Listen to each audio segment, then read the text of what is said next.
વ્યવસ્થા હશે, શું વ્યવસ્થા હશે, મુખ્ય ઉદ્દેશ શું છે? તાજેતરમાં એસીબીનો જે કન્વિક્શન રેટ છે તેમાં ઘણો વધારો થવા પામેલ છે, પરંતુ હજુ પણ આ કન્વિક્શન રેટ ઉપર આવે તે માટે એસીબી દ્વારા મહત્ત્વના 2 પગલાં લેવામાં આવી રહેલ છે. પ્રથમ પગલામાં એસીબીના જે કોર્ટમાં કેસો દાખલ થાય છે તેમાં કોર્ટમાં કેસો સુચારુ રૂપે ચાલે તે માટે પેરવી ઓફિસરની નિમણૂક કરવાનો એક વિચાર હતો અને તે વિચારને મૂર્તિમંત કરવા માટે તે નિયામકશ્રીએ સરકારશ્રીમાં દરખાસ્ત કરેલી, જે મંજૂર થતાં કુલ 12 પેરવી ઓફિસરોની નિમણૂકની કાર્યવાહી હાલ ચાલુમાં છે અને એક પેરવી ઓફિસર પ્રોસિક્યુશનના તમામ કામો હાથ ધરશે. ત્યારબાદ એસીબી ખાતે એક અદ્યતન ઇન્ટ્રોગેશન રૂમ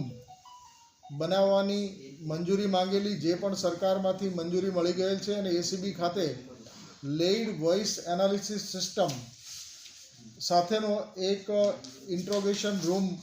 બનાવવામાં આવશે. જે ઇન્ટ્રોગેશન રૂમ એ ભારતમાં પ્રથમ વખત કોઈ પણ એસીબી યુનિટની અંદર બનતો હોય તેવું થઈ રહ્યું છે અને તેમાં જે સુવિધાઓ ઉપલબ્ધ છે તેમાં નોન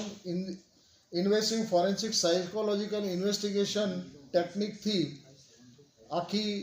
સિસ્ટમ ઊભી કરવામાં આવશે અને જેમાં આરોપી પોતે કોઈ પણ ભાષામાં વાત કરતો હોય, પરંતુ તેના અવાજના તરંગો ઉપરથી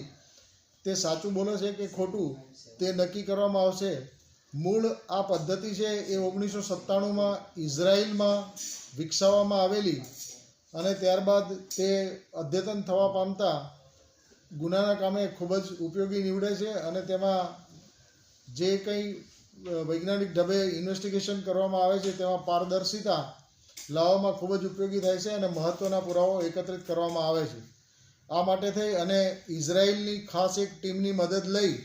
અને ઇન્ટ્રોગેશન રૂમ ટૂંક સમયમાં ઊભો કરવામાં આવનાર છે. સર, જે આપણે ઓફિસરની નિમણૂક કરવામાં આવશે એમની કામગીરી કયા પ્રકારની રહેશે અને એસીબીને કઈ રીતે ફાયદો થશે? જે પેરવી ઓફિસરોની નિમણૂક કરવામાં આવશે તેઓ અગાઉ એસીબીમાં ફરજ બજાવી ચૂક્યા હોય અથવા તો કાયદાના નિષ્ણાંત હોય તેવા અધિકારીઓની નિમણૂક કરવામાં આવશે. તેઓ કોર્ટમાં જે ચાર્જશીટ રજૂ કરવામાં આવે છે તેમાં ચાર્જ ફ્રેમ થયેથી આગળ ઉપર જે પંચો અને સાહેદો જે ઘણીવાર કોર્ટની જે અટપટી ભાષા હોય છે તેમાં સમજી શકતા નથી અને પોતે જવાબો આપી શકતા નથી, તેઓને અગાઉથી સારી રીતે કોર્ટમાં જુબાની આપવા માટે તૈયાર કરશે અને તપાસ અધિકારી દ્વારા જે પુરાવાઓ રજૂ થાય છે તે પુરાવાઓ ઝીણવટપૂર્વક અને તમામ પુરાવાઓ ચોક્કસ રીતે રજૂ થાય તે માટેની કાર્યવાહી કરશે.